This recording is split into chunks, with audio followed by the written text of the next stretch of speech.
Jack and the Beanstalk. Once upon a time, there was a poor boy named Jack who lived with his mother in a small cottage. They had nothing left to eat and no money except for their beloved cow, Milky White.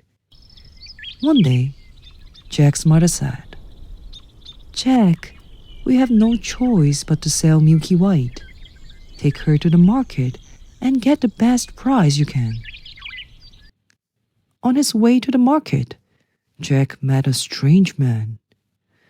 "Good morning, young man," said the man. "I'll trade you these magic beans for your cow."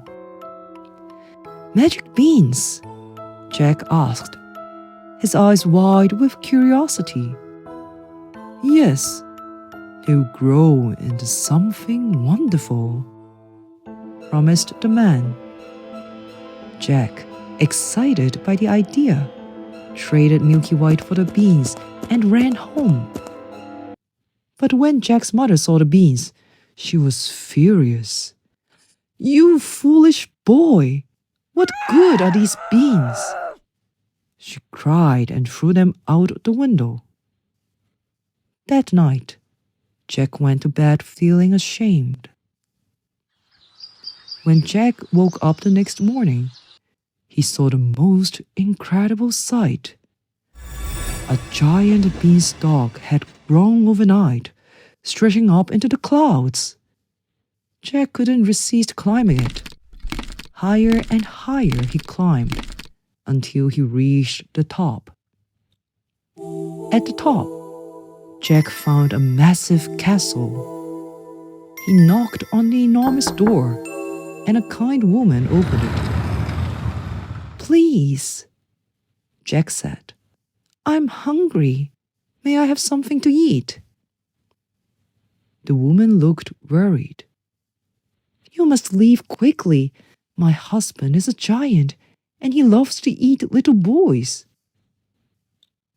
But before Jack could leave, the ground shook, and a booming voice echoed, "Fee, fi, fo, fum. I smell the blood of an Englishman." "Hide," whispered the woman, shoving Jack into the cupboard. The giant stomped in and sat at a table. After eating his meal, he called for his treasures. "Bring me my golden hen," he bellowed. The woman brought him a hen that laid golden eggs. Soon, the giant fell asleep. Jack crept out of his hiding spot, grabbed the hen, and quickly climbed down the beanstalk.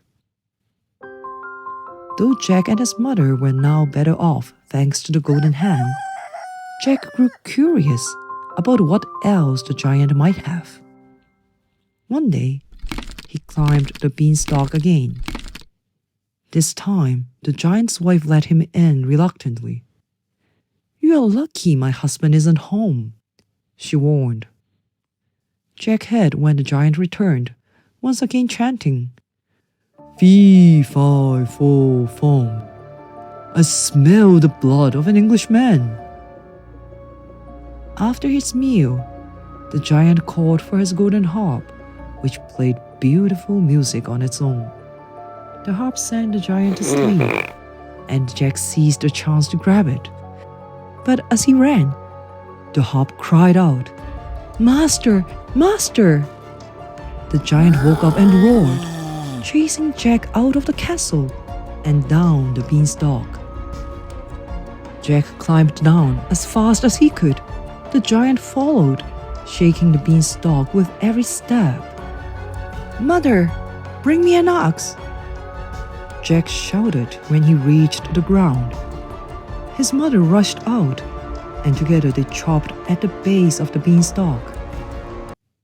With a loud crash, the beanstalk toppled, and the giant fell to the ground, never to bother anyone again. Jack and his mother were safe and happy. With the golden hen and the magic harp, they lived comfortably for the rest of their days. and Jack learned to be brave and maybe just a little less impulsive.